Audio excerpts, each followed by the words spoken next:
Respons fakta Israel atas video Sandra untuk Trump. Shalom, saya Monique Rakers dari Fakta Israel. Saudara, video Fakta Israel kali ini adalah membahas tentang Edan Alexander. Videonya baru dipublikasikan oleh Hamas pada Sabtu 30 November 2024. Di hari ke-422 hari ini, dalam video tersebut Edan Alexander menyebutkan ia sudah ditawan oleh Hamas selama 420 hari. Artinya ini video baru. Dan ini adalah video pertama yang menunjukkan tanda-tanda kehidupan dari Edan Alexander, seorang Yahudi warga negara Amerika yang menjadi lone soldier atau tentara mandiri. Ia sebagai warga negara Amerika, ia memilih untuk menjadi tentara IDF. Dan memang boleh bagi orang Yahudi untuk menjadi lone soldier. Pada 7 Oktober 2023, Edan yang waktu itu masih berusia 19 tahun, ia ditawan, diculik oleh Hamas dan dibawa ke Gaza.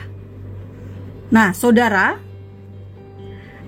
video yang baru dipublikasikan ini memang adalah rekaman baru. Karena dalam video tersebut Edan juga menyebutkan tentang Presiden Trump yang terpilih sebagai Presiden Amerika dan baru akan dilantik 20 Januari 2025. Edan meminta Presiden Trump mengupayakan pembebasan dirinya melalui negosiasi. Nah, Edan juga menyebutkan tentang tawaran yang diberikan oleh Perdana Menteri Israel Benyamin Netanyahu, yakni memberikan uang sejumlah 5 juta dolar kepada siapa saja yang bisa membebaskan seorang sandera dari Gaza. Satu sandera nilainya 5 juta dolar. Tetapi jelas Bapak Ibu semua, video yang dirilis oleh Hamas ini adalah video propaganda.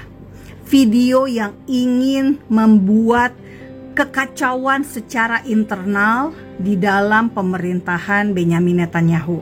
Karena memang ada dua kubu. Kubu yang satu ingin negosiasi segala cara agar para sandera dibebaskan. Kubu yang kedua umumnya adalah mereka yang terdiri dari orang tua para tentara yang tewas di Gaza. Mereka ini menghendaki agar perang terus dilanjutkan sehingga betul-betul total victory, betul-betul kemenangan 100% terjadi di Gaza. Kenapa? Karena kematian anak-anak mereka tidak sia-sia. Karena Hamas akhirnya dikalahkan. Nah, yang menjadi masalah yang ingin Fakta Israel angkat malam hari ini adalah jika memang Presiden Trump berupaya untuk menegosiasikan gencatan senjata dengan Hamas, persyaratan gencatan senjata seperti apa yang harus Israel terima? Dulu mereka ingin agar Israel keluar dari koridor yang dinamakan koridor Philadelphia, koridor yang membatasi antara Gaza dengan Mesir. Namun Israel ingin tetap berada di koridor Philadelphia. Mengapa? Karena memang ada upaya untuk memasok senjata dari Mesir ke Gaza. Jadi memang penting Israel menjaga perbatasan antara Gaza dan Mesir serta tentu saja Gaza dan Israel. Tidak bisa kalau tidak ada kehadiran IDF di Gaza. Nah, poin yang kedua, selama ini Hamas ngotot agar perang berhenti dulu baru sandera dibebaskan. Nah, masalahnya kalau perang dihentikan, Hamas ini maunya mencicil gitu ya, pembebasan Sandra. Dan Sandra itu pun tidak serta-merta dibebaskan begitu saja, Bapak Ibu semua. Sandra dibebaskan dengan cara ditukar. Pada Maret 2024, penukaran antara tawanan dengan tahanan teroris yang ada di penjara-penjara Israel itu nilainya untuk 700 tahanan teroris yang ada di penjara Israel. Sandra yang dibebaskan adalah 40 Sandra. Nah, sejauh ini ada 101 Sandra yang masih ada di Gaza, dan ada sekitar 60 Sandra yang diduga masih hidup, namun entah berada di mana. Jadi Bapak Ibu semua, gencatan senjata tidak semudah yang kita bayangkan. Fakta Israel sendiri tentu saja ingin gencatan senjata terjadi. Kenapa? Karena nyawa atau jiwa dari 60 Sandra yang masih hidup itu patut diperjuangkan. Karena kita lihat sendiri apa yang terjadi di Lebanon. Ketika gencatan senjata terjadi, baru 3 hari saja mereka sudah melanggar. Karena itu, gencatan senjata bisa dilakukan dan kita akan melihat Hamas melanggarnya. Sehingga IDF bisa kemungkinan besar masuk kembali ke Gaza. Karena apa? Karena mereka pasti tidak bisa menjaga kesepakatan gencatan senjata tersebut. Nah, masalahnya bagaimana dengan 700 teroris yang dibebaskan dari penjara Israel itu? Kemana mereka harus dibawa? Jika mereka berada di Gaza, tentu mereka akan mudah melakukan konsolidasi kekuatan lagi, sehingga akan terbentuk Hamas generasi yang baru, dan mereka bisa membangun kekuatan senjata, membangun roket kembali, membangun terowongan kembali, dan sebagainya. Namun problem lainnya adalah jika mereka dideportasi keluar dari wilayah Gaza, dideportasi misalnya ke tepi barat, ini juga tidak menyelesaikan masalah, karena di tepi barat itu juga banyak orang Yahudi. Karena tepi barat itu adalah Yudea dan Samaria. Jadi kemana mereka pergi? Kalau mereka dikirim ke negara-negara Eropa, tentu juga berbahaya, karena kita lihat apa yang terjadi di Amsterdam ketika ada pertandingan sepak bola. Orang Yahudi bisa diperlakukan secara dengan kekerasan.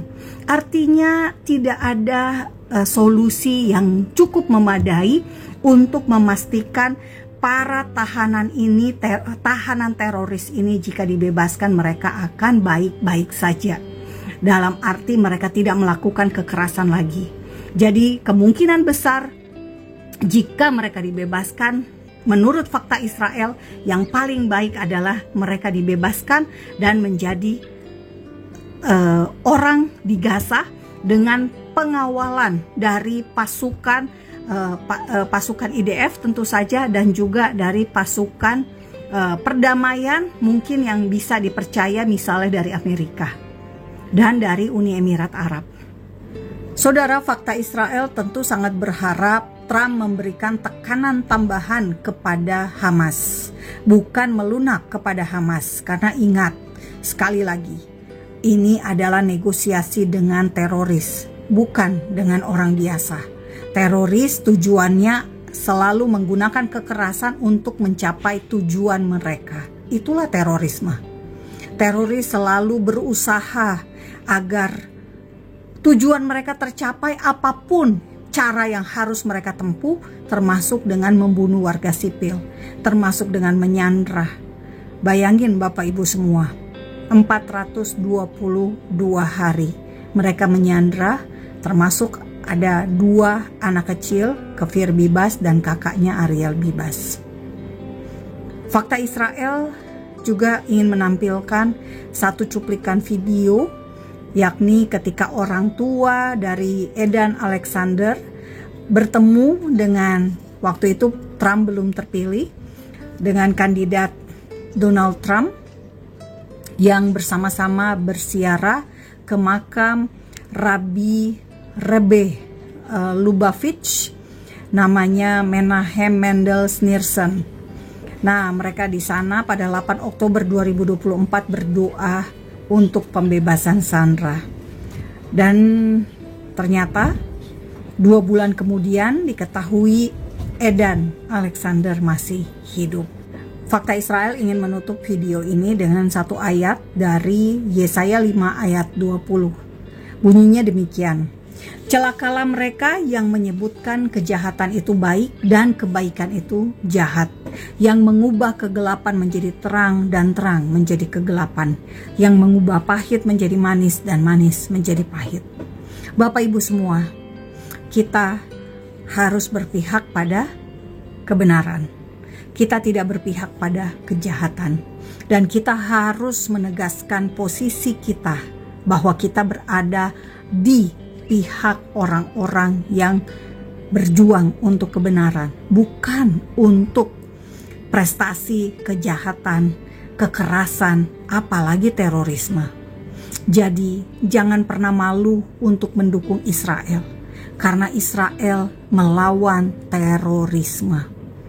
Perang yang terjadi di Gaza berhenti saat ini juga jika seluruh sandera yang ada di Gaza dipulangkan.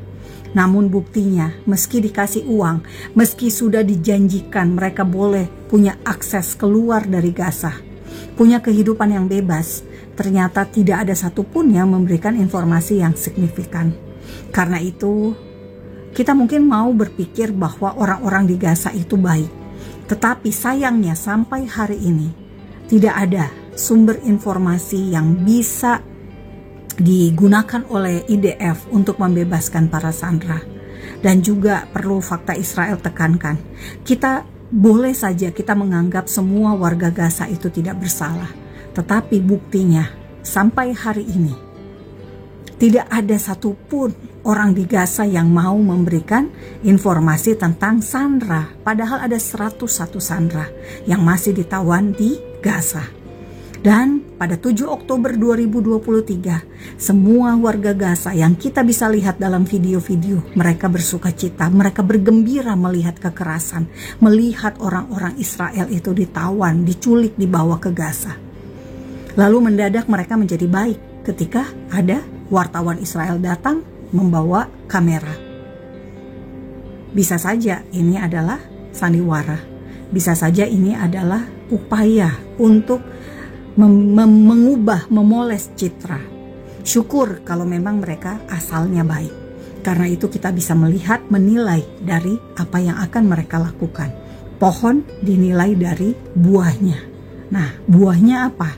Setelah kita melihat video yang memamerkan bahwa orang Gaza itu tidak suka dengan Hamas, orang Gaza itu tidak suka dengan kondisi di Gaza, apa yang mereka lakukan untuk menunjukkan bahwa mereka itu tidak suka terhadap Hamas? Maukah mereka memberikan informasi tentang sandera kepada IDF?